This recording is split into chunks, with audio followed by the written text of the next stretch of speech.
السلام علیکم ورحمۃ اللہ وبرکاتہ۔ الحمد للہ رب العالمین والصلاة والسلام علی رسوله الکریم محمد اشرف الانبیاء وافضل المرسلین وعلى آلہ واصحابہ وازواجہ وذریاتہ واہل بیتہ اجمعین ومن تبعهم بإحسان إلى يوم الدين وبعد۔ أعوذ بالله السميع العليم من الشيطان الرجيم۔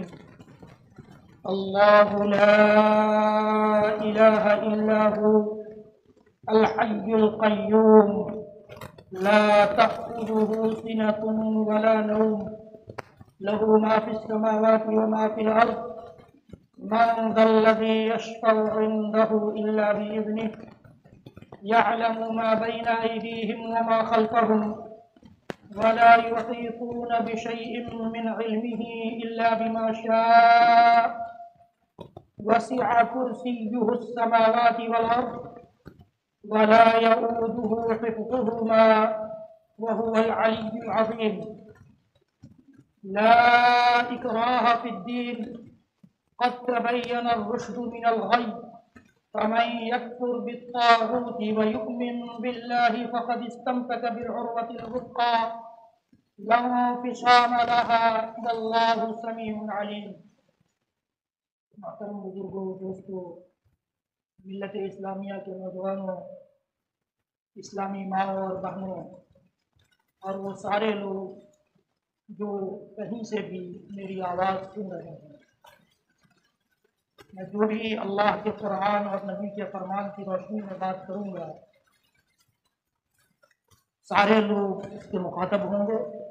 ساری مائیں اور بہنیں جو اپنے گھروں سے سن رہی ہیں وہ بھی مخاطب ہوں گی، تاکہ کل قیامت میں اللہ تعالیٰ کے نزدیک حجت قائم ہو سکے کہ اللہ کا پیغام اس بستی کے ان سارے لوگوں تک پہنچ چکا ہے، نبی کا فرمان وہ سارے لوگ سن چکے ہیں جن کے کانوں سے میری آواز ٹکرا رہی ہے۔ حضرات گرامی، میں نے بڑے مختصر خطبے کے بعد، حمد و صلات کے بعد، قرآن پاک کی مشہور آیت جو تقریباً ہر مسلمان جانتا ہے، جسے اگر نہیں جانتا ہے تو اسے جاننا چاہیے، آیت الکرسی کی آیت میں نے پڑھی ہے اور اس کے بعد کی ایک آیت پڑھی۔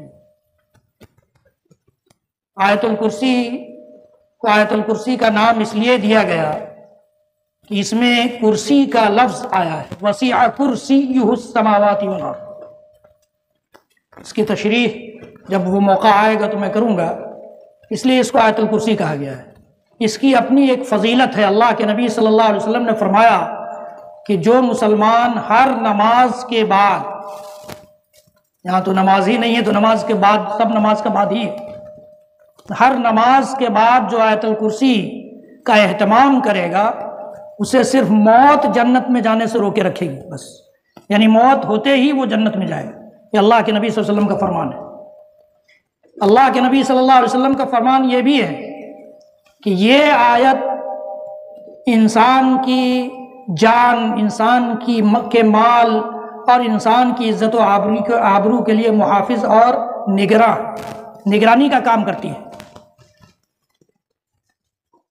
یہ اتنی عظیم آیت ہے، ہم میں سے ہر ایک کو یاد ہونا چاہیے اور اس کا کثرت سے تلاوت کا اہتمام بھی ہونا چاہیے، اور ساتھ ہی یہ بھی ہمیں معلوم ہونا چاہیے کہ اللہ تعالیٰ نے اس آیت میں پیغام کیا دینے کی کوشش کی ہے اپنے بندوں کو۔ قرآن ساری انسانیت کے لیے نازل ہوا ہے، سارے انسانوں کے لیے، چاہے وہ جس مذہب، جس دھرم سے تعلق رکھتا ہو، سب کے لیے ہے یہ کتاب، اور خاص طور سے ان لوگوں کے لیے جو اس پر ایمان رکھتے ہیں، جن کا ایمان ہے قرآن کی سچائی پر، جن کا ایمان ہے قرآن کے حق ہونے پر، جن کا ایمان ہے قرآن کے سچ ہونے پر، جن کا ایمان ہے اس بات پر کہ قرآن اللہ کی طرف سے نازل ہونے والی کتاب ہے، جن کا ایمان ہے اس بات پر کہ قرآن کی ایک ایک آیت اللہ تعالیٰ نے نبی اکرم صلی اللہ علیہ وسلم پر ضرورت کے مطابق نازل فرمائی ہے، جن کا ایمان ہے اس بات پر کہ قرآن کا ایک ایک حرف، ایک ایک حرکت، ایک ایک سکون سچا ہے، ان کے لیے یہ کتاب رہنمائی والی کتاب ہے، سیدھی راہ پر چلانے والی کتاب ہے، سیدھا راستہ دکھلانے والی کتاب ہے، شیطان کے راستے سے ہٹا کر رحمان کے راستے پر لا دینے والی کتاب ہے۔ ہونا تو یہ چاہیے تھا کہ اس امت میں اس کتاب کا اہتمام، اس کتاب کو سیکھنے کا اہتمام، اس کتاب میں کیا پیغام ہے اس کو جاننے کا اہتمام امت کا ہر فرد کرتا، امت کے ہر گھر میں اس کا اہتمام کیا جاتا، امت کی ہر بستی میں اس کو سمجھنے اور سمجھانے کا ماحول بنایا جاتا، امت کے ہر محلے میں، امت جہاں جہاں بستی ہے امت محمدیہ، اس کے ہر ہر محلے میں اس کو سمجھنے اور سمجھانے کی مجلس قائم کی جاتی، لیکن ایسا ہوا نہیں۔ قرآن کے ساتھ اس امت نے سب سے زیادہ ناانصافی کی۔ صرف یہی نہیں، امت کے لیے تو یہ ضروری تھا کہ قرآن کا پیغام ان قوموں تک، ان لوگوں تک جو قرآن پر ایمان نہیں رکھتے، پہنچائے، لیکن امت نے خود اپنی زندگی میں نہیں پہنچایا، اس کے پیغام کو خود سمجھنے کی کوشش نہیں کی۔ قرآن ہم نے یا تو شعبان کی 15ویں رات، جس کو ہم شب برات کہتے ہیں، اس رات کی کتاب بنا دیا، یا زیادہ سے زیادہ اگر دیندار گھرانہ ہے تو رمضان کی کتاب بنا دیا، اور اس سے بھی زیادہ جسے علامہ اقبال نے کہا ہے کہ یہ کتاب امت محمدیہ کو اور ساری انسانیت کو زندگی بخشنے کے لیے آئی تھی، ہم نے اس کو موت دینے والی کتاب بنا دیا ہے۔ جب کوئی مرنے کے بستر پر آ جاتا ہے تو چاروں طرف سے لوگ قرآن پڑھنا شروع کر دیتے ہیں، جلدی مرے ہٹے۔ قرآن مرنے کے لیے، مارنے کے لیے نہیں آیا تھا، قرآن تو ہمیں زندہ رکھنے کے لیے آیا تھا، زندہ قوم کی حیثیت سے دنیا والوں کے سامنے پیش کرنے کے لیے آیا تھا، لیکن ہم نے اس کے ساتھ بڑی ناانصافی کی ہے۔ آج مختصر مجلس میں آیت الکرسی کے سلسلے میں گفتگو ہوگی، اللہ تعالی ہم سب کو کہنے سننے سے زیادہ عمل کی توفیق۔ اللہ رب العالمین نے فرمایا پہلے جملے میں، اللہ لا الہ الا ہو۔ یہ ایسا جملہ ہے جس جملے کے لیے اللہ تعالیٰ نے اس پوری کائنات کو بنایا ہے۔ یہ ایسا جملہ ہے جس کے لیے اللہ تعالیٰ نے سارے انسانوں جناتوں کو پیدا کیا ہے۔ یہ ایسا جملہ ہے جس کے لیے اللہ تعالیٰ نے انبیاء کا سلسلہ آدم علیہ السلام سے لے کر اس کائنات کے امام احمد مجتبیٰ محمد مصطفیٰ رسول اکرم صلی اللہ تعالیٰ علیہ وسلم تک جو انبیاء کا سلسلہ چلا، رسولوں کا سلسلہ چلا، 1,24,000 تقریباً انبیاء اور رسول آئے اس دنیا میں، ان سب کو بھیجے جانے کا مقصد اسی آیت کو قرار دیا، اس ٹکڑے کو، اللہ لا الہ الا ہو۔ اللہ رب العالمین نے اس آیت میں یا اس ٹکڑے میں کیا فرمایا ہے؟ فرمایا کہ اللہ ہی ہے جس کے علاوہ کوئی سچا معبود نہیں ہے، عبادت کے لائق نہیں ہے۔ آپ تصور کیجئے کہ اسی کے لیے اللہ تعالیٰ نے ہم سب کو پیدا کیا ہے، سارے انسانوں کو، جناتوں کو۔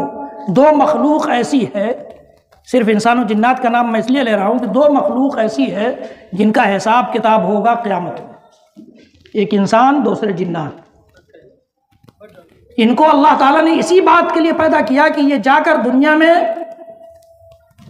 ایک معبود کا کلمہ پڑھیں، ایک معبود کے لیے ساری عبادتیں بجا لائیں، ایک معبود کا پرچار و پرشار کریں، اس کائنات میں ایک معبود کا ماحول بنا دیں۔ فرمایا اللہ رب العالمین نے وَمَا خَلَقْتُ الْجِنَّ وَالْإِنسَ إِلَّا لِيَعْبُدُونَ، میں نے جناتوں کو اور انسانوں کو پیدا ہی اسی لیے کیا کہ وہ صرف میری عبادت کریں۔ یعنی جنات و انسان کی پیدائش صرف رب العالمین کی عبادت کے لیے کی گئی ہے۔ یہ الگ بات ہے کہ عبادت کو ہم نے نہیں سمجھا یا عبادت کو کسی خاص ڈھانچے میں ہم نے بند کر دیا اور اس کے علاوہ باقی چیزوں کو سب کے لیے کرنا شروع کر دیا۔ اللہ لا الہ الا ہو، اللہ کے علاوہ کوئی سچا معبود نہیں ہے۔ یہ ایسا جملہ ہے جس پر دین اسلام کی بنیاد قائم ہے۔ اللہ کے نبی صلی اللہ علیہ وسلم کی حدیث گرامی بنی الاسلام علی خمس، اسلام کی بنیاد 5 پلروں پر، 5 ستونوں پر ہے، 5 بنیادوں پر ہے۔ کیا ہے وہ؟ شہادت اللہ الہ الا اللہ وانی رسول اللہ یا وان محمد رسول اللہ۔ پہلی بنیاد، پہلا پلر، جس بنیاد کے بغیر جو اگلے بنیادیں ہیں، اگلی 4 چیزیں ہیں، وہ لائق قبول ہی نہیں ہیں، اللہ تعالیٰ کے یہاں قبولیت کا شرف ہی نہیں حاصل کر پائے۔ وہ کیا ہے؟ اس بات کی گواہی دینا کہ اللہ کے علاوہ کوئی سچا معبود نہیں ہے اور محمد صلی اللہ علیہ وسلم اللہ کے رسول ہے۔ تو اللہ کی توحید یہ اور رسول اکرم صلی اللہ علیہ وسلم کی رسالت اسلام کی بنیاد ہے، اسلام کی بنیاد ہے۔ اس کے بغیر کوئی عبادت اللہ تعالیٰ قبول نہیں کرتا ہے، کوئی عبادت نہیں۔ اگر توحید میں خلل ہے، توحید میں بگاڑ ہے، اللہ کو ایک تنہا ماننے میں، اللہ کے لیے ساری عبادتیں بجا لانے میں کسی قسم کا کوئی بگاڑ ہے، تو پھر اللہ تعالیٰ ہماری باقی عبادتوں کو قبول نہیں کرے گا۔ اللہ تعالیٰ نے فرمایا سورۃ الزمر میں، قرآن پاک کے 24ویں پارے میں، نبی سے خطاب کر کے، محمد رسول اللہ صلی اللہ تعالی وسلم کو مخاطب کر کے، لَإِنْ أَشْرَكْتَ لَيَحْبَطَنَّ عَمَلُكَ وَلَتَكُونَنَّ مِنَ الْخَاسِرِينَ۔ فرمایا کہ اگر آپ بھی شرک کریں گے تو آپ کے سارے اعمال برباد ہو جائیں گے۔ توحید کا اپوزٹ شرک ہوتا ہے، یعنی توحید نہیں مانیں گے، اللہ کی وحدانیت کا کلمہ نہیں پڑھیں گے، اللہ کی وحدانیت کا تقاضا جو ہے، جو ہم سے چاہتا ہے اللہ کا کلمہ، اللہ کی وحدانیت، اللہ کی توحید، وہ پورا نہیں کریں گے تو آپ کے سارے اعمال برباد ہو جائیں گے اور آپ خسارہ اٹھانے والے ہوں گے۔ اللہ تعالیٰ نے سورۃ الانعام میں تقریباً 18 انبیاء کا تذکرہ کیا ہے، اور ان انبیاء کے تذکرہ کرنے کے بعد فرمایا وَلَوْ أَشْرَكُوا لَحَبِطَ عَنْهُمْ مَا كَانُوا يَعْمَلُونَ۔ اگر یہ بھی شرک کریں گے، یہ بھی سارے انبیاء 18 کے 18 انبیاء شرک کریں گے تو ان کے سارے اعمال برباد ہو جائیں گے، سارے اعمال برباد ہو جائیں گے۔ اس قدر سینسیٹیو چیز ہے توحید، جس کے سلسلے میں امت بڑی لاپرواہ ثابت ہوئی ہے، بہت لاپرواہی کا شکار ہو گئی۔ اللہ رب العالمین نے فرمایا اللہ لا الہ الا ہو، اللہ کے علاوہ کوئی سچا معبود ہے ہی نہیں، اللہ کے علاوہ اپنے بندوں کی ہر چھوٹی بڑی عبادت کا کوئی اور حقدار ہے ہی نہیں۔ لا الہ الا اللہ جو ہم کلمہ پڑھتے ہیں، اور اللہ کے نبی صلی اللہ علیہ وسلم نے فرمایا کہ لا الہ الا اللہ صرف اسلام میں داخل ہونے والا کلمہ نہیں ہے، بلکہ اسلام میں داخل کرنے کے ساتھ ساتھ اللہ کے نبی صلی اللہ علیہ وسلم نے فرمایا کہ اپنے مرنے والوں کو بھی اس کی تلقین کرو۔ جب لوگ مرنے والے ہوں، تم کو یقین ہو جائے کہ اب ان کی موت آنے والی ہے، یہ دنیا سے رخصت ہونے والے ہیں، تو اس وقت بھی لا الہ الا اللہ کی تلقین کرو۔ اللہ کے نبی صلی اللہ علیہ وسلم نے فرمایا کہ یہ اس سے کہہ کر نہیں کہ پڑھو لا الہ الا اللہ، بلکہ آپس میں تم سب مل کر لا الہ الا اللہ بلند آواز سے پڑھو گے تو ہو سکتا ہے کہ اس آدمی کی زبان پر لا الہ الا اللہ کا کلمہ آ جائے، ورنہ اگر تم اس سے کہو گے پڑھنے کے لیے، اس نے انکار کر دیا تو اس کی موت لا الہ الا اللہ کے انکار پر ہو جائے۔ اتنا سینسیٹیو چیز ہے یہ، آپ تصور کیجئے کہ کتنی اہمیت ہے اس کی، کہ اللہ کے نبی صلی اللہ علیہ وسلم نے فرمایا کہ دیکھو موت کے وقت کہیں ایسا نہ ہو کہ لا الہ الا اللہ کا کوئی انکار کر دے کہ نہیں پڑھوں گا۔ اس وقت وہ پریشانی میں ہوتا ہے، سکرات میں ہوتا ہے، بہت تکلیف ہوتی ہے موت کی، اس وقت کسی کو آپ کچھ پڑھنے کے لیے کہیے گا وہ انکار کر سکتا ہے۔ تو ہمارے نبی نے طریقہ بتایا کہ تلقین کا لفظ استعمال کیا۔ تلقین کا مطلب ہوتا ہے کہ آپس میں اس طرح سے ہم اس کا ورد کریں، اس طرح سے اس کا وظیفہ پڑھیں کہ وہ سننے والا سن کر خود پڑھنے لگ جائے، اس کی زبان پر وہ کلمہ جاری ہو جائے۔ لا الہ الا اللہ، لا الہ الا اللہ جو ہم کلمہ پڑھتے ہیں اس کا بھی یہی مطلب ہے کہ اللہ کے علاوہ کوئی سچا معبود نہیں ہے اس کائنات، کوئی نہیں۔ معبود تو لوگوں نے بہت سے بنا لیے، کہیں پتھروں کی پرستش ہوئی، کہیں درختوں کی پرستش ہوئی، کہیں دریاؤں کی پرستش ہوئی، کہیں پانی اور آگ کی پرستش ہوئی، بہت ساری چیزوں کی، دنیا کی ہر مخلوق کی تقریباً پرستش ہوئی، یہاں تک کہ اس کائنات میں عبادت الشیطان نام کا ایک گروپ تیار ہو گیا، شیطان کے بندے۔ اللہ اکبر! آپ کو پتا ہے اس کائنات میں خنزیر، سور کی پرستش ہوتی ہے، چوہوں کی پرستش ہوتی ہے، بندروں کی پوجا ہوتی ہے۔ ہم لوگ انسان اپنے آپ کو سب سے اچھی مخلوق، اشرف مخلوق کہتا ہے، اشرف المخلوقات، یعنی ساری مخلوقات جو اللہ تعالیٰ نے اس کائنات میں پیدا کی ہیں ان سب میں سب سے اچھا۔ اور پرستش کس کی ہو رہی ہے؟ بندر کی، خنزیر کی، چوہوں کی، انا للہ و انا الیہ راجعون۔ اللہ تعالیٰ نے ہمیں اس لیے پیدا نہیں کیا ہے، اور ہمیں پیدا کیا تھا اس لیے اور اس بات کے لیے بھی کہ اللہ کی وحدانیت کا یہ پیغام، یہ قرآن والی جو امت ہے، یہ دوسری قوموں تک پہنچائے گی۔ یہ امت دوسری قوموں تک یہ پیغام لے کر جائے گی کہ دیکھو تم جو پرستش کر رہے ہو، پوجا کر رہے ہو دوسری چیزوں کی، یہ پوجا کے لائق نہیں ہے، انہیں تو تم نے خود بنایا ہے، یہ تم سے کمتر مخلوق ہے۔ لیکن ہم ہی سو گئے، نیند کے شکار ہو گئے، ہم غفلت کے شکار ہو گئے۔ دنیا کی قوموں کو کیا بیدار کریں گے؟ ورنہ اللہ تعالیٰ نے کہا تھا، قرآن والی امت سے کہا تھا، قرآن پڑھنے والی امت سے کہا تھا، قرآن پر ایمان رکھنے والی امت سے کہا تھا، کنتم خیر امت اخرجت للناس تأمرون بالمعروف وتنہون عن المنکر وتؤمنون باللہ۔ تم تو بہترین امت ہو، تمہیں ساری انسانیت کے لیے پیدا کیا گیا ہے، تمہیں ساری انسانیت کے لیے پیدا کیا گیا ہے۔ ہم انسانیت کے لیے پیدا کیے گئے ہیں، کبھی آپ سوچ کر دیکھیے گا، اور پیدا کیے گئے ہیں تو کیا یہ فریضہ ہم ادا کر رہے ہیں؟ یہ اپنی ڈیوٹی ہم سمجھ رہے ہیں کہ دوسرے انسانوں تک ہم یہ کم از کم یہ پیغام پہنچا دیں کہ یہ قرآن ہے، یہ صرف ہماری نہیں، تمہارے لیے بھی یہ نازل ہوا ہے یہ قرآن، تم بھی اس کو پڑھ کر دیکھو۔ کبھی ہم نے سوچا کہ نبی محمد رسول اللہ صلی اللہ علیہ وسلم کی سیرت اور آپ کی بایوگرافی اور جیونی کی کوئی کتاب کسی اپنے برادران وطن میں سے کسی ہندو بھائی، کسی سکھ بھائی، کسی عیسائی بھائی تک پہنچا دیں کہ تم ہمارے نبی کی کتاب تو پڑھ کر دیکھو، زندگی تو پڑھ کر دیکھو۔ اخرجت للناس، تمہیں ساری انسانیت کے لیے نکالا گیا، اور ساری انسانیت کے لیے نکالا گیا تھا، اس کا مطلب یہ نہیں ہے کہ آپ اس سے فائدہ اٹھائیے۔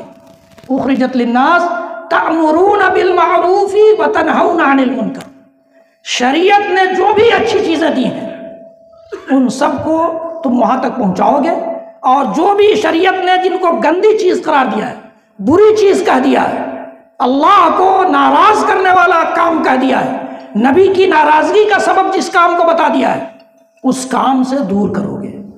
تأمرون بالمعروف وتنہون عن المنکر، اور ہر کنڈیشن میں، ہر حال میں تمہارا ایمان اللہ کی وحدانیت پر رہے گا۔ تؤمنون باللہ، اللہ تعالیٰ نے ہم سے یہ مطالبہ کیا ہے، ہم سے یہ چاہا ہے۔ اللہ کی توحید کا کلمہ ہم نے پڑھا، لیکن کلمے کا تقاضا اور کلمے کا لاج ہم نے نہیں رکھا۔ اللہ لا الہ الا ہو، یہ کہتا ہے کہ عبادت، ہر قسم کی عبادت چاہے چھوٹی ہو یا بڑی،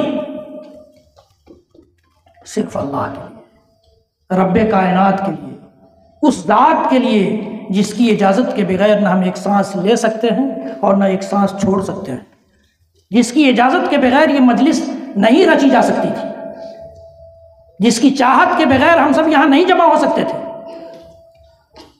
اس ذات کے لیے جس کی چاہت اور جس کی مرضی ہی سے یہ موسم تبدیل ہوتے ہیں، جس کی مرضی سے رات اور دن کا الٹ پھیر ہوتا ہے۔ آپ دیکھتے ہیں کہ رات کبھی بڑی ہوتی ہے، دن چھوٹا، اور کبھی دن بڑا ہوتا ہے تو رات چھوٹی۔ کبھی اس پر غور کیا ہم لوگوں نے؟ کبھی اس پر غور کیا کہ اگر اللہ تعالیٰ صرف رات ہی رات کر دیتا تو دن کا فائدہ ہم کہاں سے اٹھاتے؟ اللہ تعالیٰ نے اس کی طرف توجہ دلایا قرآن میں، قل ارأیتم ان جعل اللہ علیکم النہار سرمدا الی یوم القیامۃ، قل ارأیتم ان جعل اللہ علیکم النہار سرمدا الی یوم القیامۃ من الہ غیر اللہ یأتیکم بلیل تسکنون فیہ افلا تبصرون۔ اللہ تعالیٰ نے کہا کہ پوچھئے آپ مکہ والوں سے، اللہ کے رسول صلی اللہ علیہ وسلم سے کہا گیا کہ آپ مکہ والوں سے پوچھئے، اور مکہ والوں سے نہیں، پوری انسانیت سے پوچھ ڈالیے کہ اگر اللہ تعالیٰ دن ہی دن کر دیتا، رات نہیں ہوتی، تو کون معبود ہے جو رات لے آتا جس میں تم سکون حاصل کرتے، آرام کرتے، نیند لیتے؟ من الہ غیر اللہ یأتیکم بلیل تسکنون فیہ افلا تبصرون، کیا تم دیکھتے نہیں ہو، سمجھتے نہیں ہو؟ قل ارأیتم ان جعل اللہ علیکم اللیل سرمدا الی یوم القیامہ من الہ غیر اللہ یأتیکم بنہار، کیا فرمایا کہ اگر اللہ تعالیٰ رات ہی رات کر دیتا تو کون معبود ہے جو دن بنا دیتا جس کی روشنی تم حاصل کرتے اور دن میں اللہ کی رحمتوں سے اور اللہ کے فضل سے رزق تلاش کرتے؟ یہ دنیا کی ہر مخلوق میں اللہ تعالیٰ نے سوچنے اور غور کرنے کی دعوت دی ہے۔ انسان جب غور کرے گا تو اسے سمجھ میں آ جائے گا کہ اللہ کی وحدانیت، اللہ کی توحید، اللہ کے تنہا معبود ہونے کا مقام اور مرتبہ اور مطلب کیا ہے۔ آپ کو پتہ ہے دنیا کی ہر مخلوق صرف اللہ کی تسبیح بیان کرتی ہے، صرف اللہ کی تسبیح بیان کرتی ہے۔ وَإِن مِّن شَيْءٍ إِلَّا يُسَبِّحُ بِحَمْدِهِ وَلَٰكِن لَّا تَفْقَهُونَ تَسْبِيحَهُمْ، کہ کوئی چیز اس کائنات میں ایسی نہیں ہے جو رب کی تسبیح نہ پڑھتی ہو، تمہیں ان کی تسبیح سمجھ میں نہیں آئے گی۔ اللہ تعالیٰ کہتا ہے کہ تمہیں سمجھ میں نہیں آئے گی، لیکن اللہ کہہ رہا ہے، اس لیے ہمیں ماننا ہے، اس پر یقین رکھنا ہے، ایمان رکھنا ہے کہ دنیا کی ہر مخلوق، ہر شے، ہر چیز، شے کا لفظ استعمال ہوا ہے کہ اللہ کی تسبیح بیان کرتی ہے۔ یہ کب پتہ چلے گا؟ غور کریں گے تب۔ تو اللہ کی وحدانیت، پہلا جملہ آیت الکرسی کا جو شروع ہوتا ہے، پہلے جملے میں اللہ تعالیٰ نے اپنے تنہا معبود ہونے کا اعلان کیا ہے، اور پوری آیت الکرسی میں تقریباً 9-10 جملے ہیں، سب کے سب جملے اللہ کی وحدانیت کی دلیل ہیں، مستقل ہر جملہ ایک دلیل ہے۔ اللہ لا الہ الا ہو، اللہ کے علاوہ کوئی ہماری عبادتوں کا حقدار نہیں ہے۔ عبادت کیا چیز ہے؟ عبادت کی تشریح، عبادت کا ڈیفینیشن، عبادت کا پریچے لغت والوں نے، زبان جاننے والوں نے اور شریعت کی روح پر نظر رکھنے والوں نے یہ کیا کہ العبادت اسم جامع لکل ما یحبہ اللہ ویرضاہ من الاعمال والاقوال الظاہرۃ والباطنہ۔ عبادت ایک ایسا لفظ ہے جو جمع کر لیتا ہے کس کو؟ ہر اس کام کو اور ہر اس بات کو۔ من الاعمال والاقوال، اعمال کہتے ہیں کام کو اور اقوال کہتے ہیں بات کو۔ تو کام کو اور بات کو جسے اللہ پسند کرتا ہو اور جس سے راضی ہوتا ہو۔ اللہ جس کام کو پسند کرتا ہو اور جس کام سے راضی ہوتا ہو، جس بات کو پسند کرتا ہو، جس بات سے راضی ہوتا ہو، چاہے وہ ظاہر ہو جائے، لوگ دیکھ لیں اس کو یا لوگ نہ دیکھ سکیں، یہ سب عبادت ہے۔ ہم نے آہستہ سے سبحان اللہ کہا، دنیا والے نہیں جان سکے کہ سبحان اللہ ہم نے کہا ہے یا نہیں، الحمدللہ کہا ہے یا نہیں، لیکن ہمارا رب جانتا ہے، وہ اس کو پسند بھی کرتا ہے، خوش بھی ہوتا ہے۔ ہم 24 گھنٹے میں کتنی بار سبحان اللہ الحمدللہ کہتے ہیں ہمیں نہیں پتہ، لیکن اللہ تعالیٰ اس سے پسند کرتا ہے اور اس سے راضی ہوتا ہے۔ تو ہر وہ کام جس سے اللہ تعالیٰ راضی ہوتا ہو، جسے پسند کرتا ہو، وہ کام عبادت ہے۔ اب فیصلہ آپ کو کرنا ہے، فیصلہ آپ کو کرنا ہے کہ کیا صرف نماز عبادت ہے یا نماز کا ہر رکن عبادت ہے۔ ہاتھ باندھ کر کھڑے ہوئے وہ بھی عبادت ہے، رکوع میں گئے تنہا وہ بھی عبادت ہے، صرف رکوع خود عبادت ہے، سجدہ خود ایک عبادت ہے، تشہد میں بیٹھ کر ہم دعائیں پڑھتے ہیں، دعا کرنا خود ایک عبادت ہے۔ اللہ رب العالمین نے عبادت کو اتنا وسیع کر دیا ہے، اتنا وسیع کر دیا ہے کہ اللہ کے نبی صلی اللہ علیہ وسلم نے فرمایا کہ اگر تم میں سے کوئی شخص، کوئی انسان اپنی بیوی کے منہ میں لقمہ ڈالتا ہے تو وہ بھی عبادت کر رہا ہے۔ اگر ہم اللہ کے نبی صلی اللہ علیہ وسلم کے طور طریقوں کے مطابق سوتے ہیں، جاگتے ہیں، اٹھتے ہیں، بیٹھتے ہیں، کھاتے ہیں، پیتے ہیں، راستہ چلتے ہیں، بازار جاتے ہیں، اپنی ضرورتیں پوری کرتے ہیں، رزق حلال کماتے ہیں، یہ سب مومن کے لیے عبادت ہے۔ اور عبادت میں پوری طرح سے اللہ رب العالمین سے کنیکشن ہونا چاہیے۔ جب انسان کوئی قدم اٹھاتا ہے، کچھ کمانے جاتا ہے، جب انسان کسی کام سے نکلتا ہے بازار کی جانب اور اس کے ذہن میں یہ بات ہے کہ اللہ کے نبی صلی اللہ علیہ وسلم نے بازار کے لیے یہ کلمہ سکھایا، سبحان اللہ والحمدللہ لا الہ الا اللہ واللہ اکبر ولا حول ولا قوت الا باللہ، تو سمجھیے کہ وہ عبادت کے لیے نکلا ہے، وہ عبادت کے لیے نکلا ہے۔ اس کا قدم ڈگمگائے گا نہیں، اس کا قدم غلط راستے کی جانب نہیں بڑھے گا، اس کا دل و دماغ اس کو روکے گا کہ تم نے اللہ کے لیے، اللہ کے نام پر یہ قدم اٹھایا ہے، جو اللہ تمہیں دیکھ رہا ہے، تمہاری نگرانی کر رہا ہے، تمہیں خود وہ چلا رہا ہے، لے جا رہا ہے۔ اللہ لا الہ الا ہو، اسی سے مدد طلب کی جائے، اسی سے فریاد کی جائے، اسی کا کلمہ پڑھا جائے، اسی سے دعا کی جائے، اسی کے نام کا نذر و نیاز چڑھایا جائے، مانا جائے، اسی کے نام کی قسم کھائی جائے، اسی سے دعا کی جائے، اسی کے نام کی قربانی کی جائے، اور بھی عبادت کی جو ساری قسمیں ہیں وہ سب رب العالمین کے لیے بجا لایا جائے۔ جب ہم قربانی کرتے ہیں تو قربانی کرتے وقت دعا پڑھتے ہیں، انی وجہت وجہی للذی فطر السماوات والارض حنیفا وما انا من المشرکین ان صلاتی ونسکی ومحیای ومماتی للہ رب العالمین لا شریک لہ۔ یہ ہماری ٹریجڈی ہے، ہمارا عالمیہ ہے کہ ہم اس کو سمجھتے نہیں، جو دعا بھی پڑھتے ہیں اس کو سمجھتے نہیں ہیں، اس کو سمجھتے نہیں ہیں، ورنہ سمجھ میں آ جائے تو انسان اللہ کے علاوہ کسی کو کچھ سمجھے گا ہی نہیں۔ کہتا ہے انی وجہت وجہی، میں اپنا چہرہ، اپنی توجہ پوری طرح سے پھیرتا ہوں کس کی طرف؟ للذی، اس ذات کے لیے، فطر السماوات والارض، جس نے آسمان و زمین کو پیدا کیا ہے، حنیفاً، سارے طور طریقوں سے، سارے رسوم و رواج سے، سارے مذاہب اور دھرموں سے کٹ کر، وما انا من المشرکین، اور میں اللہ کی توحید پر ڈاکہ ڈال کر شرک کرنے والوں میں سے نہیں ہوں۔ اعلان کرتا ہے انسان قربانی کرنے والا۔ ہم تو مولوی صاحب سے قربانی کرواتے ہیں نا، تو مولوی صاحب پڑھ لیتے ہیں، آپ کا کام نکل جاتا ہے، لیکن کبھی سمجھنے کی کوشش کیجئے گا اس دعا کو۔ پھر اگلی آیت میں کہتا ہے بندہ ان صلاتی و نسکی، یقیناً میری نماز، میری قربانی جو کرنے جا رہے ہیں، لوگ پوچھتے ہیں کہ جو نمازی نہیں ہے اس کو قربانی کرے گا تو قبول ہوگا کہ نہیں؟ مجھے ایسا مسئلہ آتا ہے قربانی کے موقع سے، اسی وقت نماز بھی یاد آتی ہے لوگوں کو اور قربانی۔ تو اللہ تعالیٰ نے کیا فرمایا؟ جو دعا ہم پڑھ رہے ہیں اس میں پہلے نماز ہی کا تذکرہ ہے، میری نماز، میری قربانی۔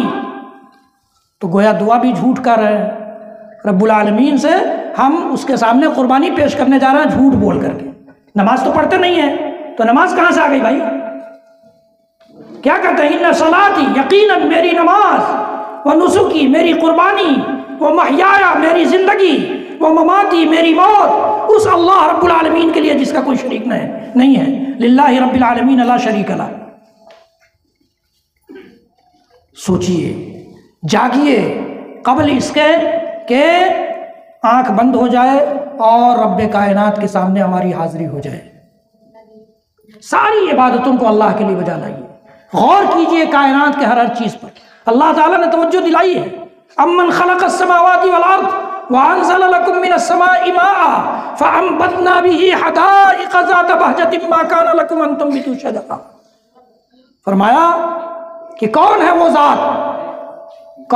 ذات جس نے آسمانوں کو پیدا کیا ہے، زمین کو پیدا کیا ہے، اور آسمان و زمین کو پیدا کرنے کے بعد تمہاری زندگی کو باقی رکھنے کے لیے پانی برسانے کا سلسلہ پیدا کیا ہے تاکہ اس کے ذریعے اس زمین سے غلہ اگائے۔ تمہارے بس میں نہیں تھا کہ تم ایک درخت یا ایک پودا اگا سکتے تھے۔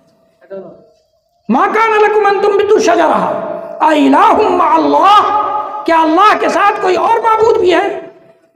کیا اللہ کے ساتھ کوئی اور معبود بھی ہے؟ الٰہ مع اللہ، اللہ تعالیٰ نے جھجھوڑا ہے۔ هو اللہ الذی لا الہ الا ہو، فرمایا وہی ذات ہے جس کے علاوہ کوئی سچا معبود نہیں ہے۔ عالم الغیب والشہادہ، وہی غیب جانتا ہے، وہی حاضر جانتا ہے، وہ رحمان و رحیم ہے۔ هو اللہ الذی لا الہ الا ہو، وہی ذات ہے جس کے علاوہ کوئی معبود نہیں۔ الملک، القدوس، السلام، المؤمن، المہیمن، العزیز، الجبار، المتکبر، یہ سارے نام اسی کے ہیں۔ سبحان اللہ عما یشرکون، اللہ کی ذات پاکیزہ ہے ان ساری چیزوں سے جن کو دنیا والے اس کے ساتھ شریک کرتے ہیں۔ هو اللہ الخالق البارئ المصور، وہی اللہ ہے جو پیدا کرنے والا ہے، جو بغیر نمونے کے پیدا کرنے والا ہے اور تصویر کشی کرتا ہے، تمہاری تصویر بناتا ہے ماں کے پیٹ کے اندر۔ هو اللہ الخالق البارئ المصور، لہ الاسماء الحسنى، اس کے اچھے اچھے نام ہیں۔ اللہ رب العالمین نے ہر ہماری پیدائش کو خاص طور سے اس نے کئی جگہ پہ دلیل بنایا ہے۔ انسان کی پیدائش کو، انسان کس کس اسٹیج سے، کس کس دور سے گزر کر کے انسان بنتا ہے، دنیا میں آتا ہے، اس پر غور کر لو۔ اللہ الذی خلقکم من ضعف ثم جعل من بعد ضعف قوة ثم جعل من بعد قوة ضعفا وشیبا یخلق ما یشاء۔ فرمایا اللہ ہی کی ذات ہے جو تمہیں کمزور پیدا کرتی ہے، اللہ کی ذات تمہیں کمزور پیدا کرتی ہے۔ بچہ جب انسان کا بچہ پیدا ہوتا ہے تو وہ کمزور رہتا ہے، خود سے نہ کھا سکتا ہے، نہ خود سے پی سکتا ہے، نہ خود سے سو سکتا ہے، نہ خود سے جاگ سکتا ہے، نہ خود سے پاخانہ پیشاب کر سکتا ہے، ساری ضرورتوں میں وہ محتاج ہوتا ہے دوسرے کا۔ اللہ الذی خلقکم من ضعف ثم جعل من بعد ضعف قوة، پھر اس کمزوری کے بعد دھیرے دھیرے وہ طاقت کی طرف آتا ہے، خود آ جاتا ہے، اللہ تعالیٰ لاتا ہے، اللہ تعالیٰ لاتا ہے۔ اللہ الذی خلقکم من ضعف ثم جعل من بعد ضعف قوة، پھر اس نے کمزوری کے بعد قوت بنائی تمہارے لیے، تمہیں طاقتور بنایا، تم اس لائق ہو گئے کہ اس کائنات میں چلو پھرو، کائنات کی ہر مخلوق سے فائدہ اٹھاؤ، ہر مخلوق پر غور کرو، کائنات کے ذرے ذرے سے دلیل پکڑ کے اللہ کی وحدانیت کو سمجھ سکو، اس لائق ہوئے۔ اور پھر فرمایا اللہ الذی خلقکم من ضعف ثم جعل من بعد ضعف قوة ثم جعل من بعد قوة ضعفا وشیبا، پھر اس قوت کے بعد، اس جوانی کے بعد، اس طاقت کے بعد پھر دھیرے دھیرے انسان کمزوری کی طرف بڑھتا ہے، کمزور ہوتا چلا جاتا ہے، یہاں تک کہ اس دنیا سے رخصت ہو جاتا ہے۔ یخلق ما یشاء، وہ رب جو چاہتا ہے پیدا کرتا ہے۔ پیدائش کی بات آ گئی تو ایک اور بات سن لیجئے، اللہ تعالیٰ نے فرمایا وَلِلَّهِ مُلْكُ السَّمَاوَاتِ وَالْأَرْضِ يَخْلُقُ مَا يَشَاءُ يَهَبُ لِمَن يَشَاءُ إِنَاثًا وَيَهَبُ لِمَن يَشَاءُ الذُّكُورَ أَوْ يُزَوِّجُهُمْ ذُكْرَانًا وَإِنَاثًا وَيَجْعَلُ مَن يَشَاءُ عَقِيمًا إِنَّهُ عَلِيمٌ قَدِيرٌ۔ ہم لوگ اللہ کی توحید کو نہ سمجھنے کی وجہ سے، اللہ کی قوت کو نہ سمجھنے کی وجہ سے، اللہ کے سامنے رو کر گڑ گڑا کر اور بڑے ہی عاجزی اور انکساری کے ساتھ مانگنے کی قوت کو نہ سمجھ کر دوسری جگہوں پر چلے جاتے ہیں، اللہ کی مخلوقات سے اولاد مانگنے چلے جاتے ہیں، اولاد مانگنے چلے جاتے ہیں۔ اللہ تعالیٰ کہتا ہے سورۃ الشورى میں 25ویں پارے کی صورت ہے یہ، وَلِلَّهِ مُلْكُ السَّمَاوَاتِ وَالْأَرْضِ، اللہ ہی کے لیے آسمانوں کی بادشاہت ہے اور زمینوں کی بھی۔ آسمان کا بادشاہ بھی وہی ہے، زمین کا بادشاہ بھی وہی ہے، سارے بادشاہوں کا بادشاہ ہے۔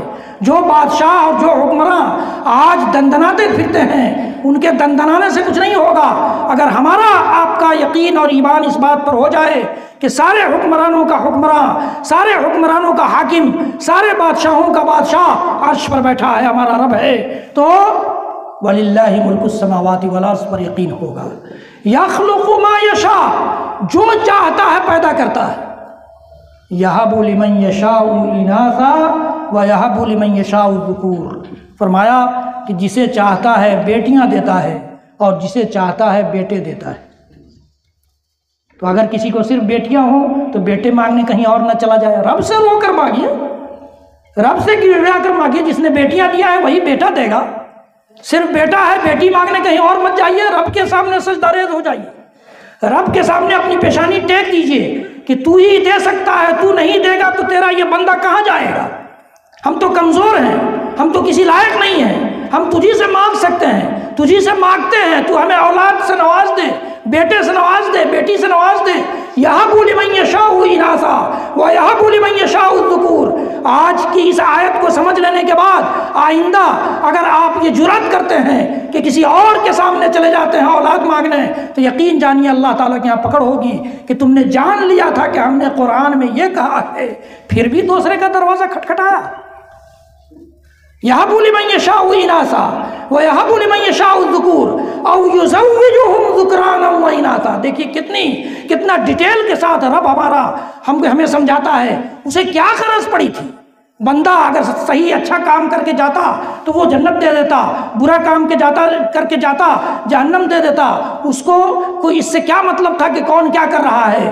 لیکن وہ ایک ماں سے 100 گنا زیادہ اپنے بندوں پر مہربان ہے۔ اسی مہربانی، اس کی رحمت، اس کے رحمان ہونے، اس کے رحیم ہونے کا تقاضا یہ تھا کہ وہ اپنے بندوں کو سمجھانے کے لیے کتابیں بھی نازل کرے اور انبیاء اور رسول بھی بھیجے، انبیاء اور رسول بھی بھیجے۔ آپ تصور کیجئے کہ اللہ رب العالمین نے فرمایا او یزوجہم ذکرانا واناثا، او یزوجہم ذکرانا واناثا، کہ وہ جسے چاہتا ہے بیٹے اور بیٹیاں دونوں دے دیتا ہے، بیٹے اور بیٹیاں دونوں دے دیتا ہے۔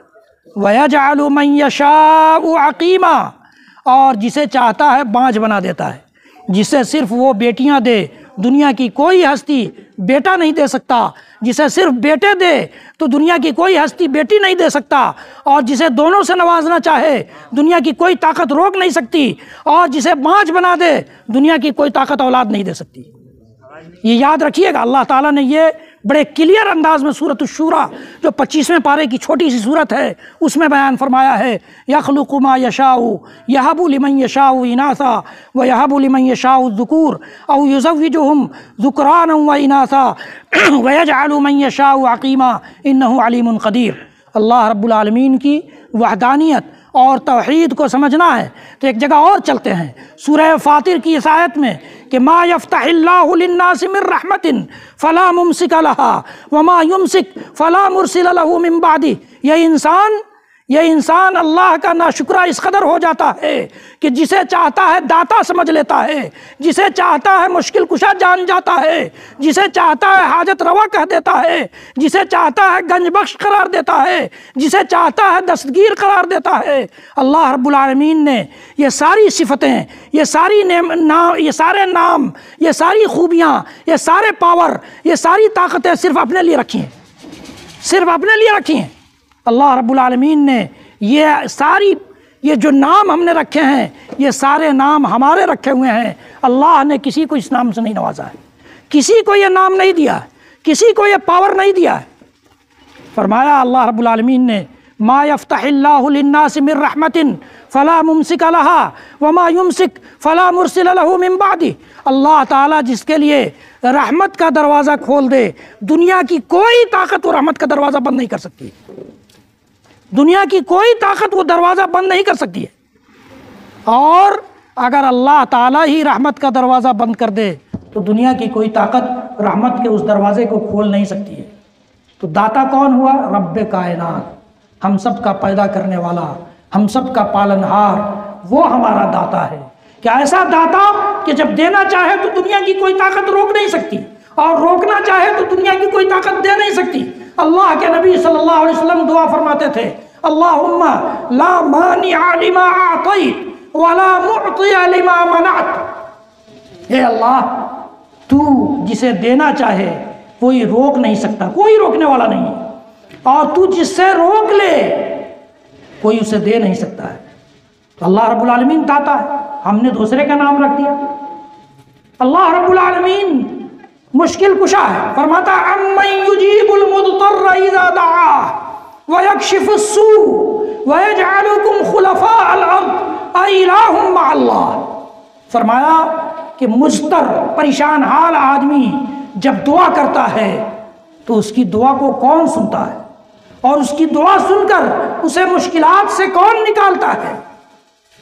امن یجیب المضطر اذا دعا ویکشف السوء ویجعلکم خلفاء الارض، اور تمہیں زمین میں خلیفہ بنا دیتا ہے۔ کون ہے وہ؟ الہ مع اللہ، کیا اللہ کے علاوہ کوئی اور معبود ہے جو ایسا کرتا ہے؟ اگر نہیں ہے تو پھر مشکل کشا دوسرا کیسے ہو گیا؟ غور کیجئے گا۔ اللہ رب العالمین نے ایک جگہ فرمایا ان یمسسک اللہ بضر فلا کاشف له الا هو وان یردک بخیر فلا راد لفضلہ۔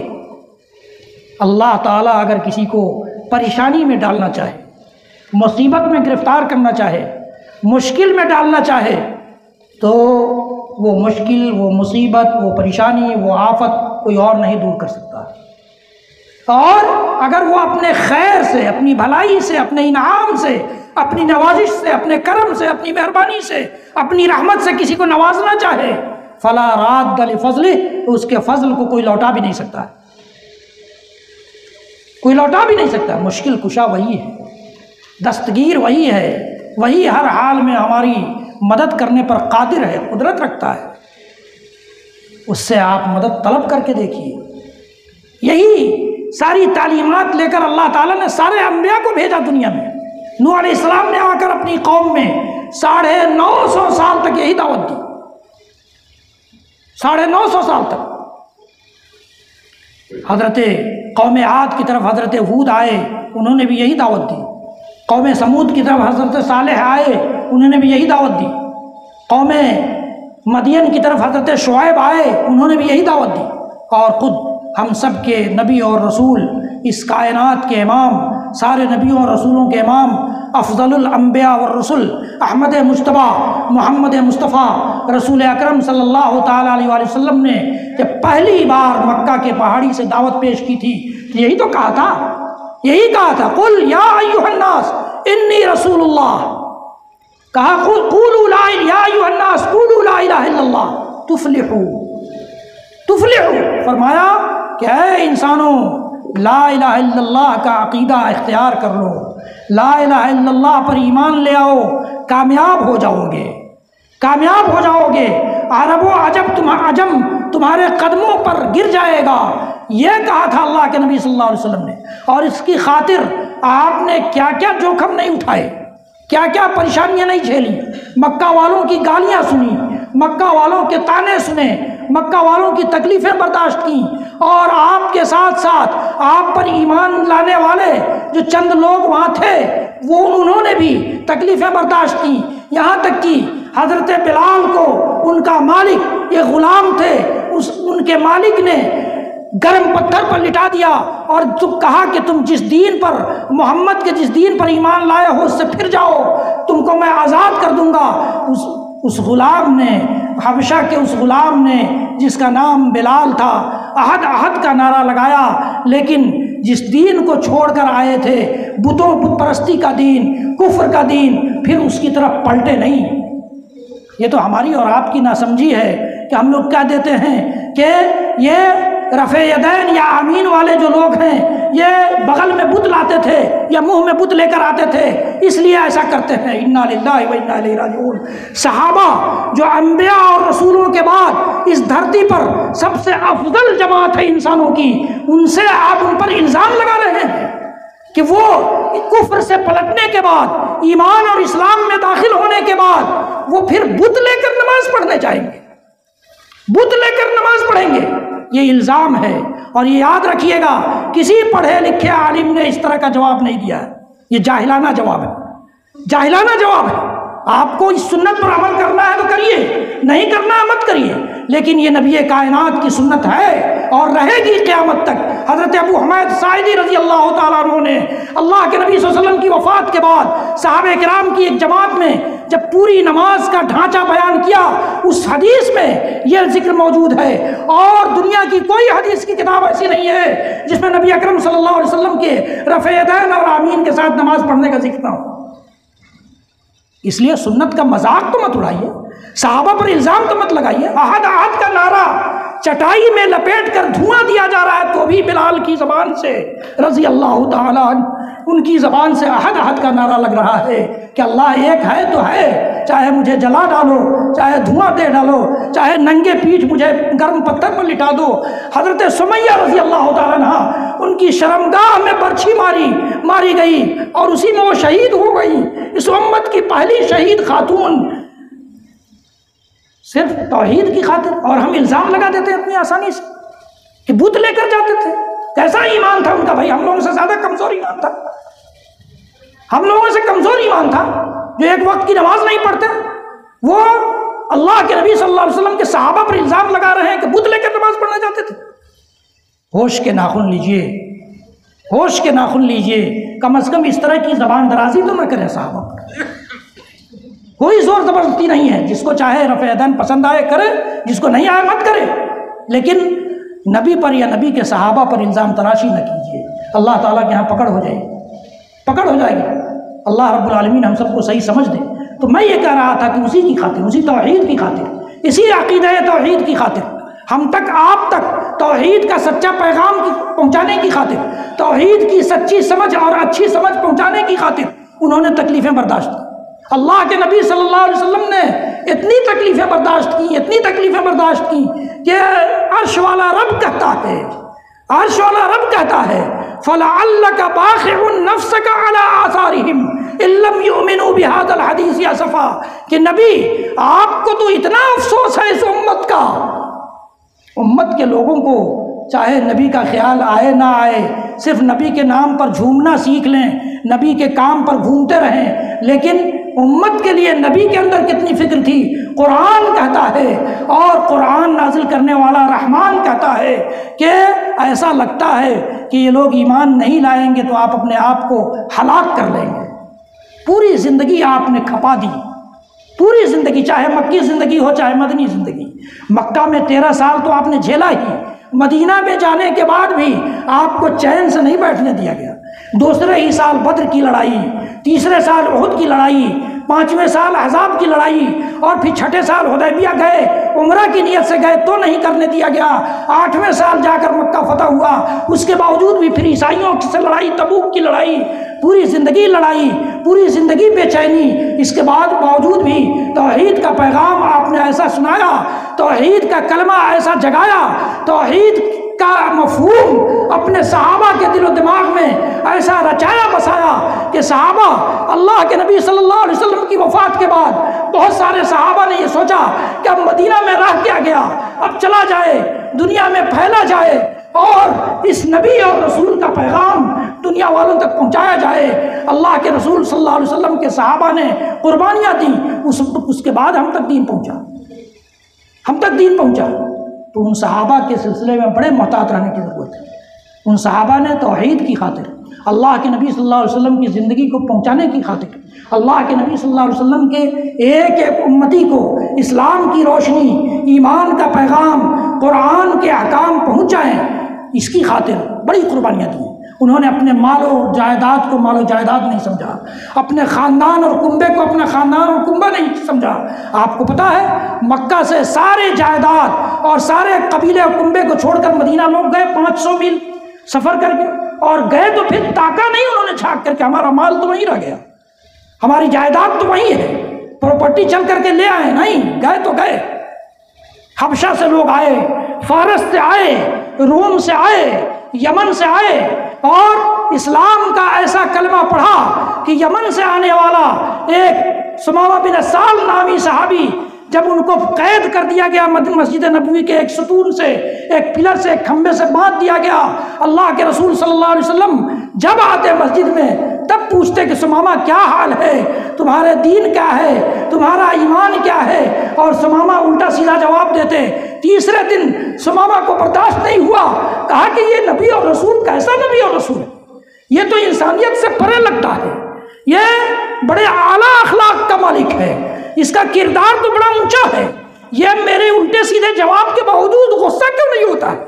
میں تو اس کی قید و بند میں ہوں، میں اس کی گرفتاری میں ہوں، یہ چاہے تو مجھے سزا دے دے، میری جان لے لے، اس کا ایک ایک صحابی ان کے حکم پر میری جان لینے کو تیار ہو جائے، یہ کیسے ہے؟ فوراً کہتے ہیں کہ اشہدو ان لا الہ الا اللہ وحدہ لا شریک لہ واشہد ان محمدا عبدہ ورسولہ۔ یمن سے آیا ہوا انسان، وہ ایمان لانے کے بعد وہ صحابی کہتا ہے کہ میرے نزدیک دنیا میں اگر سب سے زیادہ ناپسندیدہ چہرہ کوئی تھا تو محمد کا چہرہ تھا، اور سب سے زیادہ ناپسندیدہ شہر تھا تو محمد کا شہر مدینہ تھا، لیکن آج اشہد ان لا الہ الا اللہ وحدہ لا شریک لہ واشہد ان محمدا عبدہ ورسولہ کا کلمہ پڑھنے کے بعد میرے نزدیک سب سے پسندیدہ اور خوبصورت چہرہ کوئی ہے امام کائنات محمد عربی صلی اللہ تعالی وسلم کا ہے، اور سب سے پسندیدہ شہر کوئی ہے وہ مدینہ شہر ہے۔ ان پر الزام لگاتے ہیں ہم کہ بت لے کر نماز پڑھنے جاتے تھے، ان سے کہا گیا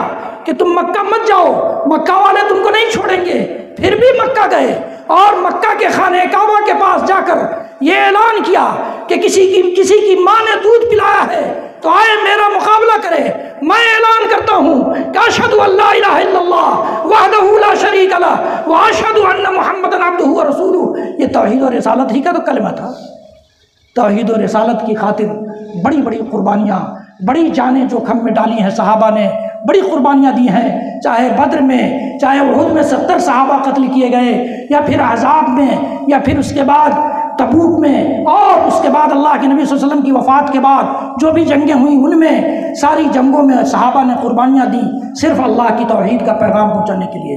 تو اللہ کی توحید کو اللہ کے بندوں اور بندیوں اچھی طرح سمجھنے کی ضرورت ہے۔ یہ ایسی چیز ہے کہ اس کے بغیر ہماری مغفرت بھی نہیں ہوتی۔ اگر توحید کے بغیر انسان اس دنیا سے چلا جائے تو اس کی مغفرت نہیں ہوگی۔ اللہ کے نبی صلی اللہ علیہ وسلم کی حدیث سنیے، من لقی اللہ لا یشرک بہ شیئا دخل الجنہ ومن لقی اللہ ومن لقیہ یشرک بہ شیئا دخل النار۔ فرمایا اللہ کے نبی صلی اللہ علیہ وسلم نے، صحیح مسلم کی روایت ہے کہ جو اللہ سے ملے گا، ملاقات کرے گا اس حال میں کہ وہ اللہ کی توحید کو مانتا ہوگا، اللہ کے ساتھ کسی اور کو معبود نہیں جانتا ہوگا، اللہ کے ساتھ کسی اور کو ساجی اور شریک نہیں کرتا ہوگا، اللہ کے جو کام ہیں، اللہ کے لیے جو کام کیے جانے والے ہیں ان میں کسی اور کو اس لائق نہیں سمجھتا ہوگا تو وہ جنت میں جائے گا۔ اور جو انسان رب کائنات سے ملے گا اس حال میں، ملاقات کرے گا اس حال میں کہ اس کی زندگی میں توحید نہیں ہوگی، شرک ہوگا، تو وہ جہنم میں جائے گا۔ اللہ تعالیٰ نے خود قرآن پاک میں فرمایا، انہ من یشرک باللہ فقد حرم اللہ علیہ الجنہ۔ جو اللہ کے ساتھ شرک کرے گا، جو اللہ کے ساتھ شرک کرے گا، اللہ نے اس پر جنت حرام قرار دیا ہے۔ اللہ نے اس پر جنت حرام قرار دیا ہے۔ ہم لوگ چاہے جنت جس کے لیے بانٹیں، جہنم جس کے نام چاہیں کر دیں، لیکن جنت اور جہنم بنانے والے رب نے یہ کہا ہے کہ جنت توحید والوں کے لیے ہے اور جہنم شرک والوں کے لیے ہے۔ توحید والے اگر کسی گناہ کی وجہ سے جہنم میں جاتے بھی ہیں تو ان کو نکال لیا جائے گا، ان کا آخری ٹھکانہ جنت ہوگا، لیکن شرک والے جہنم میں جانے کے بعد جنت میں نہیں آ سکتے، ان کے لیے ہمیشہ ہمیشہ کا فیصلہ ہے۔ شرک والوں کا ٹھکانہ جہنم ہے، ان کے لیے جنت حرام ہے۔ اللہ نے بھی کہا اور اللہ کے رسول نے بھی کہا، اللہ کے رسول اللہ تعالیٰ نے ایک اور مقام پر فرمایا، ان اللہ لا یغفر ان یشرک بہ ویغفر ما دون ذلک لمن یشاء۔ اللہ تعالیٰ اس بات کو نہیں بخشے گا کہ اس کے ساتھ شرک کیا جائے، اس کی توحید پر ڈاکہ ڈالا جائے، اس کی وحدانیت کا مطلب نہ سمجھا جائے، اس کی یکتائی کو لوٹ لیا جائے اور شرک کر لیا جائے، اس کو نہیں بخشے گا۔ وَيَغْفِرُ مَا دُونَ ذَلِكَ لِمَن يَشَاءُ، اور اس کے علاوہ جو گناہ چاہے بخش دے گا۔ اس کی رحمت چاہے گی تو ہم بڑے سے بڑا گناہ کر کے جائیں گے، اگر ہماری زندگی میں شرک نہیں ہے اس کی رحمت تقاضا کرے گی، بخش دے گا، کوئی پوچھنے نہیں جائے گا اس سے کہ تو نے کیوں بخش دیا، یہ تو فلاں فلاں گناہ کر کے آیا ہے۔ لیکن شرک کے لیے کوئی معافی نہیں۔ اس لیے اس سلسلے میں ہمیں اور آپ کو بہت زیادہ سمجھنے کی بھی ضرورت ہے اور بہت زیادہ محتاط رہنے کی بھی ضرورت ہے۔ اللہ کے نبی صلی اللہ علیہ وسلم فرماتے ہیں کہ انسان کی زندگی میں شرک آ جاتا ہے بالکل اس طرح سے جس طرح سے کالے پہاڑ پر کالی رات میں کالی چینٹی رینگتی ہے، اس کا علم کسی کو ہوگا، انسان کو ہوگا، اللہ تعالیٰ کے علاوہ کسی کو نہیں ہوگا۔ وہ شرک انسان کی زندگی میں ایسے ہی آ جاتا ہے۔ اللہ کے نبی صلی اللہ علیہ وسلم خود دعا کرتے تھے کہ اللہم انی استغفرک، کہ اے اللہ میں تجھ سے مغفرت چاہتا ہوں اگر میں نے جان بوجھ کر کوئی شرک کیا ہے، اور تیری مغفرت چاہتا ہوں، معافی چاہتا ہوں کوئی انجانے میں مجھ سے کوئی شرک ہو گیا۔ آپ تصور کیجئے کہ نبی جن سے شرک کبھی امید نہیں کی جا سکتی وہ بھی دعا کرتے ہیں۔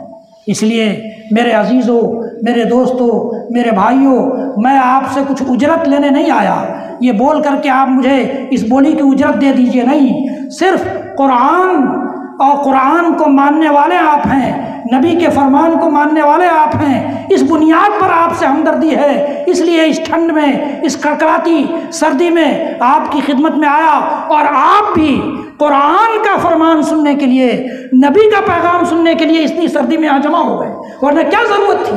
ہر آدمی اپنے کمبل اور رضائی میں گرمی حاصل کر رہا ہوتا، جس طرح سے فجر چھوڑ کر گرمی حاصل کرتے ہیں۔ میرے بھائیوں، میرے عزیزوں، توحید کا پیغام سمجھیے۔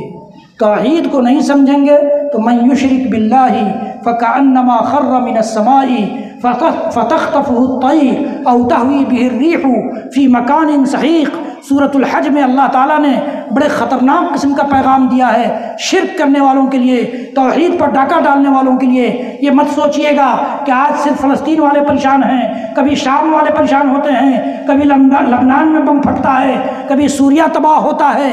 یہ مت سوچئے گا، یہ تباہی ہمارے ارد گرد بھی منڈلا رہی ہے۔ اگر ہم نے اللہ سے لو نہیں لگایا، اللہ کی توحید کو نہیں سمجھا، تو اللہ تعالیٰ کہتا ہے جو اللہ کے ساتھ شرک کرتا ہے وَمَن يُشْرِكْ بِاللَّهِ فَكَأَنَّمَا خَرَّ مِنَ السَّمَاءِ، تو گویا اس کی مثال ایسی ہے کہ آسمان سے وہ گر گیا۔ یعنی توحید والا آسمان کی بلندی پر ہوتا ہے، توحید کو ماننے والا، توحید کا کلمہ پڑھنے والا، اللہ کی عبادتوں کو صرف اس کے لیے بجا لانے والا، وہ بلندی پر ہے، آسمان کی بلندی پر ہے۔ جیسے ہی اس کی زندگی میں شرک آتا ہے وہ گر پڑتا ہے آسمان سے، فَكَأَنَّمَا خَرَّ مِنَ السَّمَاءِ فَتَخْطَفُهُ الطَّيْرُ، اور چڑیاں اسے اچک لیتی ہیں، چڑیاں اچک لیتی ہیں۔ دنیا کی قومیں ہمیں اچک لیں گی، دنیا کی ساری قومیں آج اکٹھا ہیں کہ نہیں فلسطین کے خلاف؟ بولنے کے لیے چاہے جو بولیں، سب اندر اندر اکٹھا ہیں اور تباہ و برباد کر رہے ہیں۔ آپ کو پتا ہے 60,000 سے زیادہ لوگ مرے ہیں وہاں، جس میں تقریباً 10,000 بچے ہیں۔ سوچئے ایسی جگہوں کا یا ایسے ملکوں کا ہمارے دل و دماغ میں یا ہمارے 24 گھنٹوں میں سے کبھی 1 منٹ ہو نہ ہو سوچنے کے لیے، لیکن یہ ایک حقیقت ہے، ایک حقیقت ہے۔ فَتَخْطَفُهُ الطَّيْرُ، چڑیاں اچک لے جائیں گی، اَوْ تَهْوِي بِهِ الرِّيحُ فِي مَكَانٍ صَحِيحٍ، یا ہوا اس کو کسی دور دراز مکان میں لے جا کے چھوڑ دے گی، یعنی اس کی کوئی جگہ زمین میں بھی نہیں ہو، وہ زمین کے لائق بھی نہیں رہتا آسمان سے گرنے کے بعد۔ تو توحید کو مانیے، آسمان کی بلندی پر رہیے، تاکہ دنیا کی قومیں جو توحید کو نہیں مانتی ہیں آپ تک پہنچ ہی نہیں سکیں۔ اللہ لا الہ الا ہو، آیت الکرسی کا یہ پہلا ٹکڑا، آیت الکرسی کا یہ پہلا ٹکڑا جس میں اللہ تعالیٰ کہتا ہے کہ اللہ ہی ہے جس کے علاوہ کوئی سچا معبود نہیں ہے۔ الحی القیوم، وہ ہمیشہ زندہ رہنے والا ہے۔ معلوم یہ ہوا جو ہمیشہ زندہ رہنے کی صلاحیت رکھتا ہے وہی معبود ہو سکتا ہے۔ جو مر جائے، جس پر موت طاری ہو جائے، جس کی آنکھ بند ہو جائے، جس کو لوگ دفن کر دیں، وہ معبود نہیں ہو سکتا، وہ ہماری کسی چھوٹی بڑی عبادت کا حقدار نہیں ہو سکتا۔ الحی ہمیشہ زندہ رہنے والا ہے۔ اللہ تعالیٰ فرماتا ہے وَتَوَكَّلْ عَلَى الْحَيِّ الَّذِي لَا يَمُوتُ، اس ہمیشہ زندہ رہنے والی ذات پر بھروسہ کرو جو کبھی نہیں مرے گا۔ مرنے والوں سے لو مت لگائیے، زندہ رہنے والی ذات سے لو لگائیے۔ اللہ تعالیٰ سکھلاتا ہے الحی القیوم، اور قائم رہنے والا اور قائم رکھنے والا ہے۔ الحی القیوم، یہ اللہ کے نبی صلی اللہ علیہ وسلم فرماتے ہیں کہ اس میں اعظم ہے، اس کو انسان وسیلہ بنا کر دعا کرے تو اللہ تعالیٰ دعا سنتا ہے۔ اللہ کے نبی صلی اللہ علیہ وسلم خود دعا کرتے تھے یا حی یا قیوم برحمتک استغیث، اے حی اے قیوم میں تیری رحمت کی فریاد کرتا ہوں، تیری رحمت کی فریاد کرتا ہوں، الحی القیوم۔ تو دوسرے جملے میں بھی اللہ تعالیٰ نے اپنی صفت، اپنی خوبی، اپنی طاقت، اپنی قوت، اپنا پاور بتایا، الحی القیوم لا تأخذہ سنۃ ولا نوم، اسے نہ اونگ آتی ہے نہ نیند آتی ہے۔ معلوم یہ ہوا جس کو اونگ آ جائے اور جو سو جائے وہ معبود نہیں ہو سکتا، اس کی عبادت نہیں کی جا سکتی، کوئی بھی عبادت اس کے لیے لائق نہیں ہے۔ جو سوئے، جس کو نیند آئے، لا تأخذہ سنۃ ولا نوم ہی کی عبادت جائز ہے، اور ساری عبادتوں کا وہ تنہا حقدار ہے۔ لا تأخذہ سنۃ ولا نوم، ہر نماز کے بعد اگر پڑھتے ہوں گے، ترجمے کے اوپر غور کرتے ہوئے اگر آپ پڑھیں گے تو آپ دیکھیے کہ اس میں کیا چاشنی رب کائنات نے رکھی۔ اور اپنے لیے کیا خوبیاں بیان کی ہیں۔ لا تأخذہ سنۃ ولا نوم لہ ما فی السماوات و ما فی الارض، اسی کے لیے وہ ساری چیزیں ہیں جو آسمانوں میں ہیں اور جو زمین میں ہیں، تنہا وہی مالک ہے، اس کے علاوہ نہ آسمانوں کا کوئی مالک ہے نہ زمینوں کا کوئی مالک ہے۔ میں نے آپ کو کہا کہ مالک چاہے لوگ جتنا بنے پھریں، جتنا طاقتور حکمراں اپنے آپ کو سمجھتے ہیں سمجھتے رہیں، لیکن اس کی طاقت جب آ جاتی ہے تو ساری طاقتیں کافور ہو جاتی ہیں، ساری طاقتیں کافور ہو جائیں۔ لہ ما فی السماوات و ما فی الارض من ذا الذی یشفع عندہ الا بإذنہ، وہ کون ہے جو اس کے پاس اس کی اجازت کے بغیر شفاعت اور سفارش کرے؟ شفاعت اور سفارش اس کے پاس ہوگی، پیروی ہوگی، لیکن اس کی اجازت سے ہوگی، وہ اجازت نہیں دے گا تو نہیں ہوگی، اور اس کے لیے ہوگی جس سے وہ راضی ہوگا، جس کو پسند کرتا ہوگا۔ اللہ تعالیٰ نے ایک دوسرے مقام پر فرمایا کم من ملک فی السماوات لا تغنی شفاعتهم شیئا الا من بعد ان یأذن اللہ لمن یشاء ویرضی، بہت سارے فرشتے جو آسمانوں میں ہیں ان کی سفارش بھی کچھ کام نہیں آئے گی، لا تغنی شفاعتهم شیئا الا من بعد ان یأذن اللہ، ہاں اس کے بعد کام آ سکتی ہے کہ اللہ اجازت دے دے، لمن یشاء ویرضی، اس کے لیے جسے وہ چاہے اور جس سے وہ راضی ہو، اس کی رضامندی جس سے ہوگی اس کے لیے سفارش ہوگی، اور اس کی اجازت ہوگی تب سفارش ہوگی۔ ایک لمبی حدیث ہے، میدان محشر کا نقشہ اللہ کے نبی صلی اللہ علیہ وسلم نے اس میں بیان کیا ہے، فرماتے ہیں کہ ساری انسانیت میدان محشر میں قیامت کے دن جو میدان لگے گا اللہ رب العالمین کے ہاں حاضری کا، اس میں ساری انسانیت جمع ہوگی اور سب پریشان ہوں گے، اور ہر آدمی اپنے گناہوں کے بقدر پسینے میں ڈوبا ہوگا، اوپر آفتاب ہوگا بڑے قریب جو جلا رہا ہوگا اوپر سے، اور نیچے سے پسینے میں ڈوبے ہوں گے۔ ایسی حالت میں انسانیت آدم علیہ السلام سے کہے گی، سارے انسان مل کر کہیں گے کہ آپ تو سارے انسانوں کے باپ ہیں، اللہ کے پہلے نبی ہیں، آپ سفارش کیجئے اللہ سے کہ جلدی سے حساب کتاب ہو، اس پریشانی سے تو کم از کم نجات ملے۔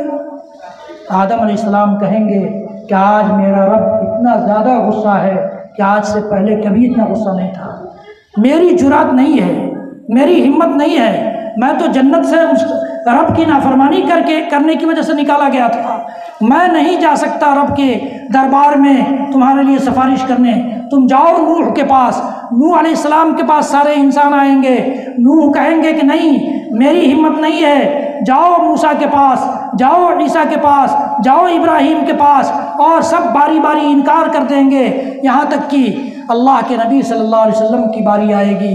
اللہ کے نبی صلی اللہ علیہ وسلم کے پاس جب سارے انسان آئیں گے تو آپ سجدے میں گر پڑیں گے، سجدے میں گر پڑیں گے، کس لیے؟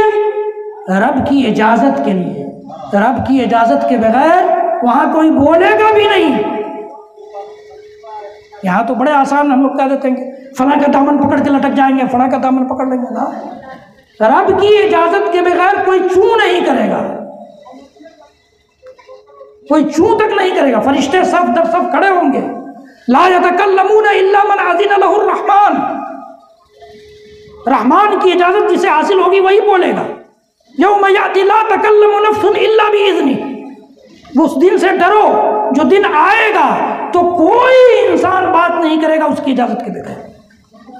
اللہ کے نبی صلی اللہ علیہ وسلم سجدے میں گر جائیں گے، اللہ تعالیٰ کہے گا یا محمد ارفع راسک، آپ اپنا سر اٹھائیے، اشفع تشفع، آپ سفارش کیجئے، شفاعت کیجئے، آپ کی شفاعت سنی جائے گی، قبول کی جائے گی۔ تب اللہ کے نبی صلی اللہ علیہ وسلم سفارش کریں گے، پھر میدان محشر کا حساب کتاب ہوگا، تو اس کے نزدیک سفارش شفاعت اس کے لیے ہوگی جس کے لیے اجازت ملے گی، جس سے رب راضی ہوگا اس کے لیے اجازت ملے گی۔ من ذا الذی یشفع عندہ الا باذنہ، ہم روز پڑھتے ہیں لیکن چونکہ ہمیں ترجمہ نہیں معلوم، عربی زبان سے واقفیت نہیں، اس لیے ہمیں نہیں سمجھتا، ہمیں سمجھ میں نہیں آتا۔ یعلم ما بین ایدیہم وما خلفہم، وہ بندوں کے سامنے کی چیزوں کو بھی جانتا ہے اور بندوں کے پیچھے کی چیزوں کو بھی جانتا ہے، جو گزر چکا ہے اسے بھی جانتا ہے، جو آنے والا ہے اسے بھی جانتا ہے۔ یعلم ما بین ایدیہم وما خلفہم ان اللہ قد احاط بکل شیء علما، اللہ نے ہر چیز کو اپنے علم سے گھیر لیا ہے، کوئی چیز کائنات کا کوئی ذرہ اس کے علم سے باہر نہیں ہے۔ وعنده مفاتح الغیب لا يعلمها الا هو، غیب کی کنجیاں اسی کے پاس ہیں، ان کنجیوں کو اس کے علاوہ کوئی نہیں جانتا۔ یعلم ما فی البر والبحر، خشکی میں جو ہے وہ بھی جانتا ہے، سمندر کی تہ میں جو ہے وہ بھی جانتا ہے۔ وما تسقط من ورقۃ الا يعلمها، کوئی پتا گرتا ہے درخت سے تو اس کو اس کا علم ہوتا ہے۔ کہنے میں سننے میں بڑا آسان لگتا ہے، لیکن سوچئے کہ اتنی لمبی چوڑی کائنات میں کتنے درخت ہوں گے اور کتنے درختوں کے پتے کتنے وقت میں جھڑتے ہوں گے، سوچئے، اور پھر اس کے علم کا تصور کیجئے کہ کتنا علم ہے اس کا، وسیع ہے، کتنا وسیع علم ہے کہ ایک ایک پتے کا اس کو علم ہے۔ ما تسقط من ورقۃ الا يعلمها ولا حبۃ فی ظلمات الارض، اور زمین کی تاریکی میں، زمین کی گہرائی میں جو دانہ ہے اس کی حالت کا بھی اس کو پتہ ہے کہ وہ دانہ کیسے بدلتا ہے، کیسے رنگ روپ لیتا ہے، سب جانتا ہے۔ اس کا علم اتنا وسیع ہے، اس کا علم ایسا ہے۔ تو یعلم ما بین ایدیہم وما خلفہم ولا یحیطون بشیء من علمہ الا بما شاء، اس کے علم کا بندے احاطہ نہیں کر سکتے، اس کے علم کا، اس کو کتنا علم ہے اس کا بھی پتہ نہیں چلے گا بندوں۔ ہاں جس کے لیے وہ چاہے، جس کو بتانا چاہے کہ اس کا علم کیسا ہے کتنا تو بتا دے، لیکن خود سے کوئی بندہ چاہے کہ اسے وہ علم حاصل ہو جائے نہیں ہو سکتا۔ الا بما شاء وسع کرسیہ السماوات والارض، اس کی کرسی، اس کی کرسی جو اس کے قدم رکھنے کی جگہ ہے، اس کی کرسی آسمان اور زمین سے زیادہ وسیع ہے، لمبا چوڑا ہے کرسی۔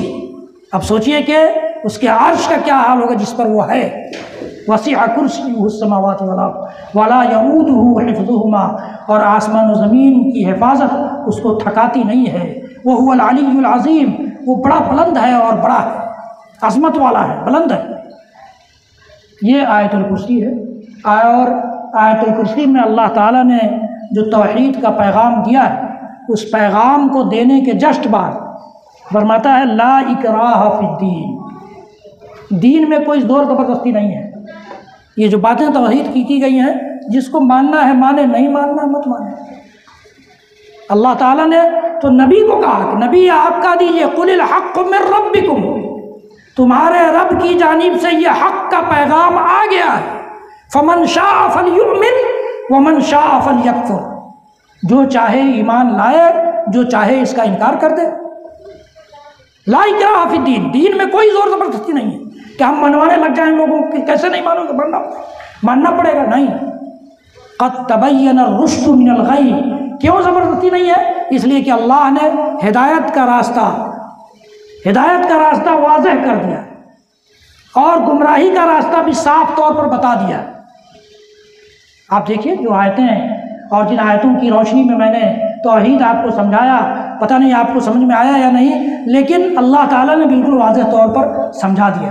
قد تبین الرشد من الغی، ضلالت کی تاریکیوں میں سے، گمراہی کی تاریکیوں میں سے دین کی اور ہدایت کی راہ بالکل واضح ہو گئی ہے۔ قد تبین الرشد من الغی، اس لیے اب زور زبردستی کی ضرورت نہیں ہے۔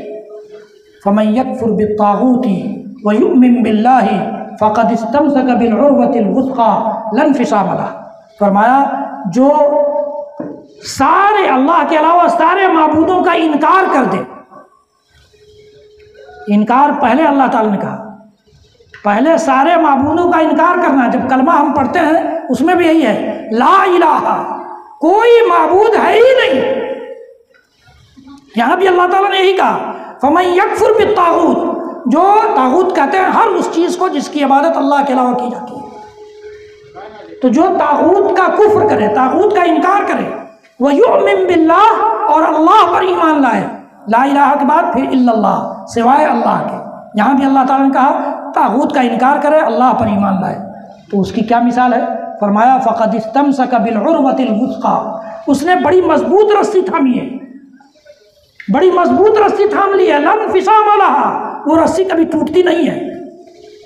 توحید کی رسی اللہ کی وحدانیت کی رسی بڑی مضبوط رسی ہے، اسی کو تھام لیجئے، دنیا بھی پار، دنیا میں بھی بیڑا پار اور آخرت کا بیڑا بھی پار۔ لن انفصام لہا واللہ سمیع علیم، اللہ بڑا سننے والا اور جاننے والا ہے۔ رات بہت سرد ہے اور اس ٹھٹھرتی سردی میں آپ یہاں بیٹھے ہیں، ٹھنڈی بھی ہے اور رات بھی زیادہ ہو گئی ہے، اس لیے میرا خیال ہے کہ بات کو مختصر کیا جائے اور ختم کیا جائے۔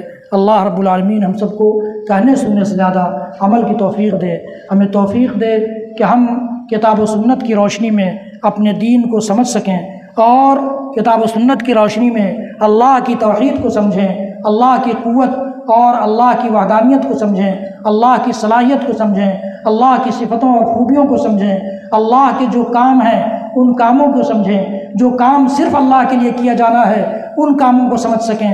رب العالمین ہم سب کو جب تک اس دنیا میں رکھے توحید پر باقی رکھے، توحید پر زندہ رکھے اور توحید ہی پر ہمیں اس دنیا میں سرخرو بنا کر رکھے اور توحید ہی پر ہمیں موت بھی دے اور توحید ہی پر موت کے ذریعے ہمیں آخرت کی کامیابیوں سے بھی نوازے۔ وصلی اللہ تعالی علی نبینا محمد وعلی آلہ وصحبہ وسلم تسلیما کثیرا کثیرا وآخر دعوانا ان الحمد للہ رب العالمین۔